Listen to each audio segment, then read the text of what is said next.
My physio just gave me exercises.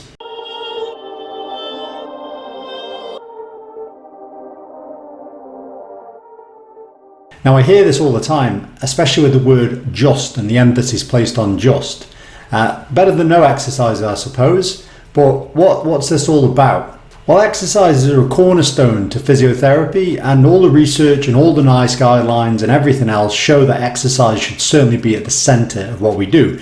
Now, this doesn't mean that, that's the only way to go about things. Obviously, exercise being the center is good, but there's sometimes pain is in the way and we need to manage pain as well to enable them exercises. And therefore, exercises are inherently part and parcel of a physio session. Obviously, when a patient looks at the word just in that sentence, the connotation is negative. And that's because really they're expecting more than just exercises. The reality is that, doing other modalities such as massage, mobilization, manipulation, electrotherapy, all of these things have a place, and they are part and parcel of what we do all the time. But we're going to talk today about exercises themselves. Obviously, if we are giving exercises, which we inherently should, how many should we be giving? I know this is a very generic statement, and it's got to be specific to the individual. But what does research on this show? Obviously, you've got to be careful with some people. You can overface them. Some people are very motivated, they're into exercise, they'll crack on like a trooper, and you can give them plenty of exercises to do and target many different aspects. But also, why give 10 where one will do the job? So it's trying to keep the exercises down to a level which is optimal and then achievable. So what is optimal and achievable?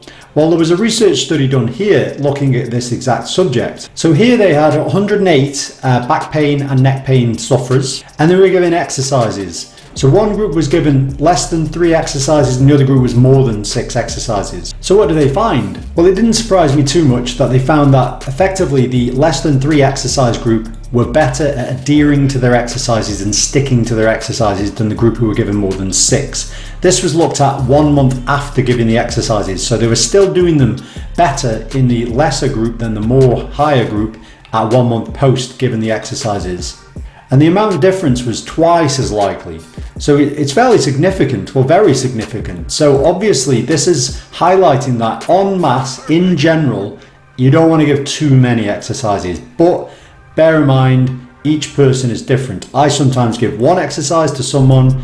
I sometimes give 10 exercises to someone. And obviously it depends on the need. But what it highlights is a sort of bias towards trying to be erring on the side of less is more.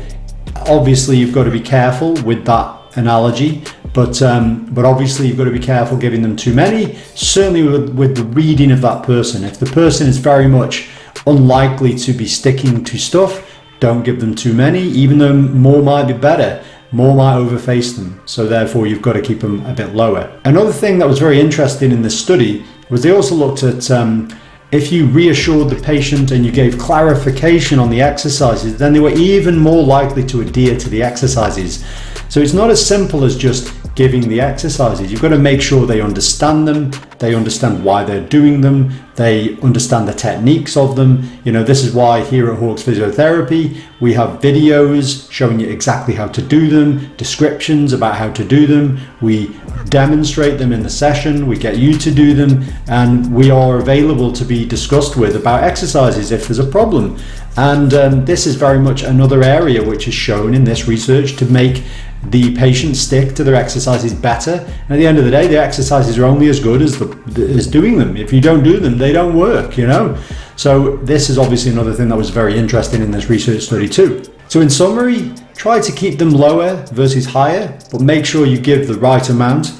Make sure that you look at the individual themselves. Are they likely to do them if you gave them quite a lot or not? Either way, you should make sure they understand what they're doing, why they're doing them, or how they're going to do them. They should have resources available so they can access their ability to do them.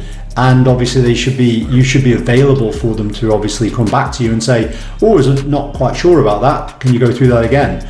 And that's it. So anyway, it's very interesting. It shows you that if you do less than 3 exercises on average, then you are twice as more likely to stick to your exercise at a month than if you do more than 6 exercises given by a physio. So anyway, that's it for this video, and I'll see you next time. Perfect. Perfect. Perfect. Perfect.